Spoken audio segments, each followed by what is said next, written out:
semaine 9, psaume 42.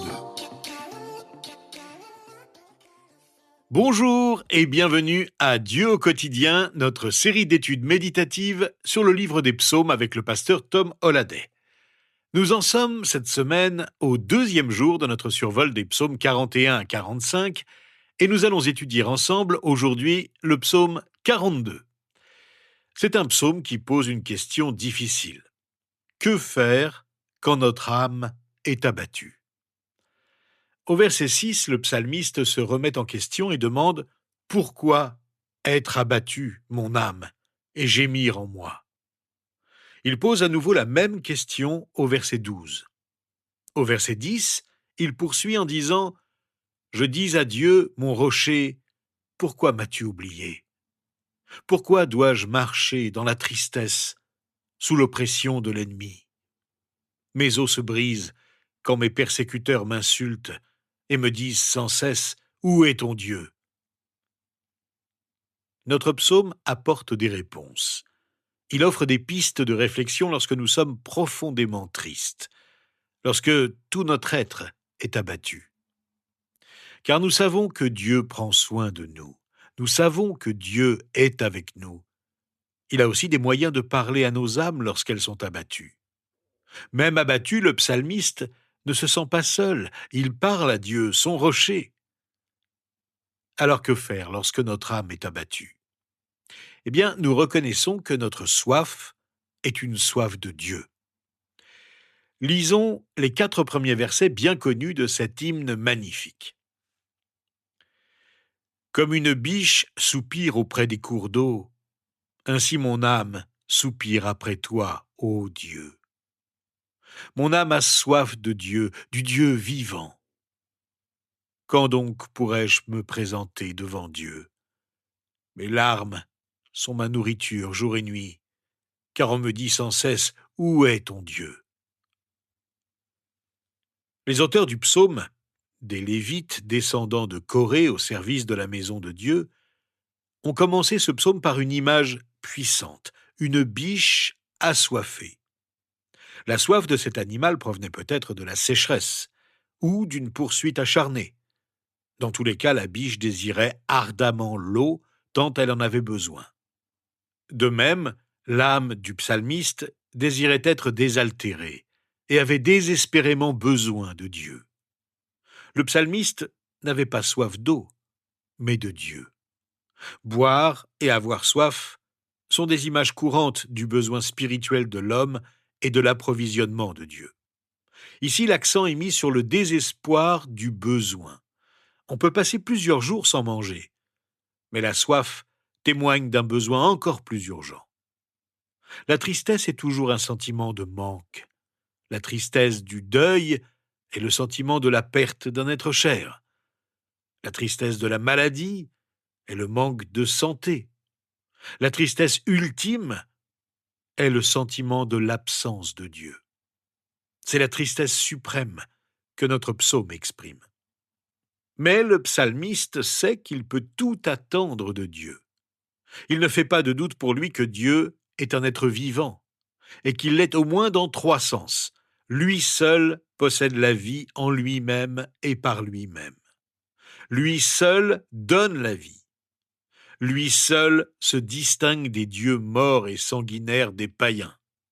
Pour les fils de Corée, attachés au tabernacle, au temple et à leurs rituels, il existait un lieu désigné pour se présenter devant Dieu. Il s'agissait d'un désir de renouer avec Dieu et son peuple au tabernacle ou au temple, de se présenter devant lui dans le lieu de sa présence particulière et de son culte public.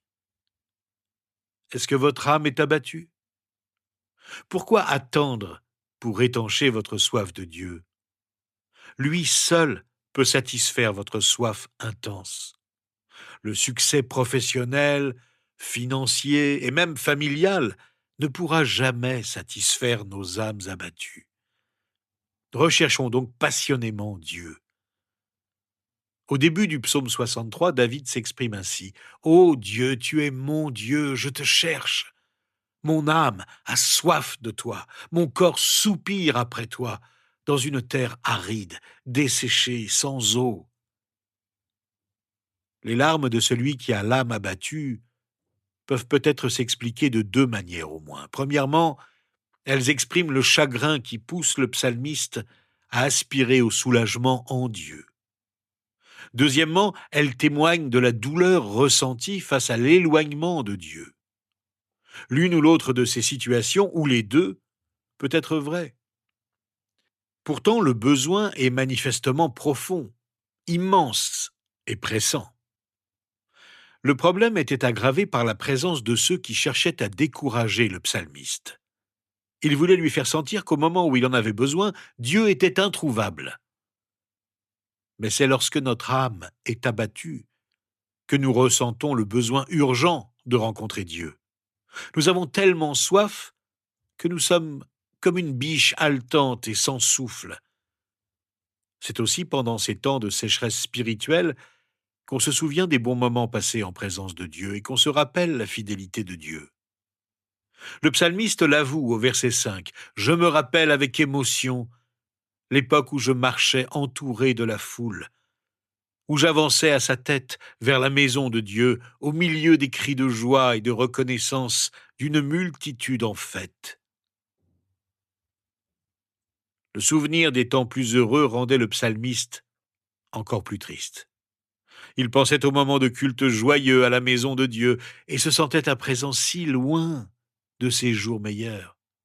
Il se souvenait particulièrement des moments forts des fêtes qui marquaient le calendrier juif. Il pensait à la multitude et à l'excitation qui marquait les fêtes de la Pâque, de la Pentecôte ou des tabernacles. Celui qui a soif de Dieu se demande pourtant pourquoi il est si triste. Au verset 6, il demande « Pourquoi être abattu, mon âme, et gémir en moi? Espère en Dieu, car je le louerai encore. Il est mon salut et mon Dieu. » Le psalmiste fait une pause pour questionner son âme.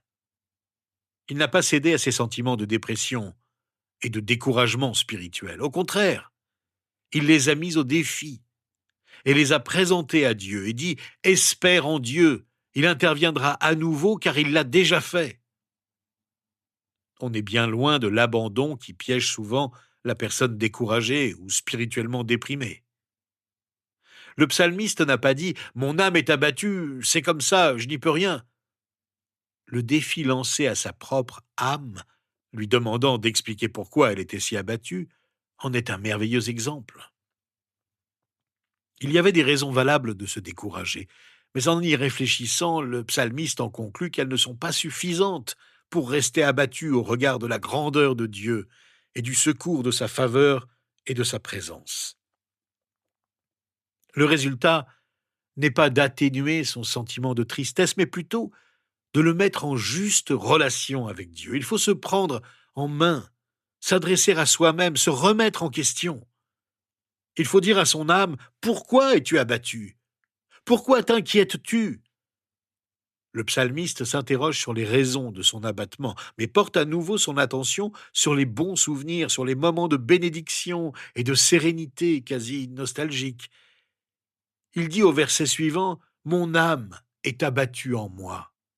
Aussi, c'est à toi que je pense depuis le pays du Jourdain, depuis l'Hermon, depuis le mont Mitséar. L'abîme appelle un autre abîme au fracas de tes cascades. Toutes tes vagues et tous tes flots passent sur moi. Le jour, l'Éternel m'accordait sa grâce. La nuit, je chantais ses louanges, j'adressais ma prière au Dieu de ma vie. Je dis à Dieu, mon rocher, pourquoi m'as-tu oublié? Pourquoi dois-je marcher dans la tristesse, sous l'oppression de l'ennemi? D'une manière presque détachée, le psalmiste confie à Dieu son âme abattue. C'est sage, car une tendance courante dans de telles situations est de se tenir loin de Dieu ou de faire comme si on pouvait lui cacher notre problème. Loin de Jérusalem, le psalmiste ne fait ni l'un ni l'autre. Peut-être a-t-il vu ou pensé à une cascade dans ces hautes terres. Il a vu l'eau plonger dans un bassin profond au pied de la cascade et s'est dit « Je me sens si profondément enseveli sous ma misère. » C'était comme si toutes les vagues et les flots de Dieu l'avaient submergé et qu'il était enseveli. De manière paradoxale, le psalmiste a tout de même l'assurance d'appeler Dieu son rocher, son refuge, sa stabilité et sa force. En même temps, il peut sincèrement lui confier ses sentiments et lui demander: pourquoi m'as-tu oublié? En fait, il n'y a pas de contradiction. C'est parce que le psalmiste considérait Dieu comme son rocher qu'il pouvait déverser son âme devant lui avec tant d'honnêteté. Alors que l'oppression de l'ennemi se poursuivait, le psalmiste continuait à se parler à lui-même et à défier son propre sentiment de découragement. Le psalmiste a acquis une plus grande confiance, rassuré par la bonté de Dieu envers lui, de jour comme de nuit. Dans la nuit la plus effrayante, il pouvait compter sur le réconfort bienveillant de son chant. Au lieu de penser à la mort au cœur de la nuit, il se rappelle qu'il peut chanter ses louanges au Dieu de sa vie et non au Dieu de sa mort, en venant boire à la source qui va étancher sa soif. En se tenant enfin en présence du Dieu de sa vie, le psalmiste nous invite à vivre dans l'espérance et dans la ferme assurance que Dieu répond à toutes nos attentes. Lui qui nous a donné la vie. Pourquoi être abattu, mon âme? Et pourquoi gémir en moi? Espère en Dieu, car je le louerai encore. Il est mon salut et mon Dieu. Le psalmiste pose une nouvelle fois la même question. Mais cette fois-ci, il ne se laisse pas accabler par des réponses ou des arguments négatifs. Il découvre qu'en fait, il n'y a pas de quoi justifier son abattement et sa tristesse. Alors à quoi bon gémir et rester abattu quand nous sommes dans la présence de celui qui est notre salut et notre Dieu? La seule chose à faire est de l'adorer spontanément. C'est lui notre espérance vivante, c'est à lui que nous appartenons. Alors louons-le à notre tour, en terminant notre survol de ce psaume rempli d'espérance. Nous te louons, notre Dieu et notre Père, parce que c'est aux moments les plus bas de notre vie que nous pouvons exprimer nos sentiments les plus profonds. Nous pouvons venir en ta présence et te demander d'assouvir notre soif de toi. Quand les épreuves nous assaillent, nous nous rendons compte que la vie ne vaut pas la peine d'être vécue loin de ta présence. C'est pourquoi nous venons vers toi avec tous nos fardeaux, des plus légers aux plus lourds. Quand nous nous sentons oubliés ou négligés, nous nous rappelons tout le bien que tu nous as fait dans ton immense bonté. Nous ne pouvons que te louer, toi notre salut, toi notre Dieu, toi le Dieu de notre vie. Accepte notre louange au nom de Jésus. Amen. Rejoignez-nous demain, nous étudierons ensemble le psaume 43, un psaume lié à notre psaume 42 qui traite avec tact du découragement et de la dépression spirituelle.